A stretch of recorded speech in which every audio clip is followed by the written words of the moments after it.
દ્વારકા એક એવું પવિત્ર સ્થાન જ્યાં દરેક ઘડી ભગવાન શ્રી કૃષ્ણનો આવાસ લાગે છે। દરિયો રોજ મોજા ઉછાળે છે, તોફાન લઈને આવે છે, પણ જ્યારે મંદિર આગળ આવે છે ને આરતીની ઘંટ વાગે છે, ત્યારે એ જ દરિયો શાંત થઈ જાય છે। આ કોઈ કથા નથી, આ એ શ્રદ્ધા છે, જે જ્યાં ઊભી રહે ત્યાં કુદરત પણ નમન કરે। 5 માળનું ભવ્ય મંદિર, દરરોજ 5 વાર લહેરાતો ધ્વજ અને દરદિન ભક્તોની ભીડ, આ છે દ્વારકાધીશનું રાજ્ય, ભક્તિથી ભરેલું રાજધામ।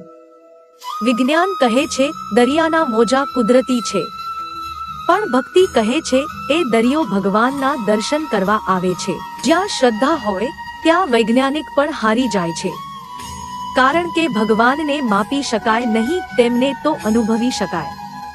દ્વારકા એ પથ્થરથી બનેલું મંદિર નથી, એ એક જીવતું આશીર્વાદ છે, જે આજે પણ ભક્તોના દિલમાં ધબકે છે।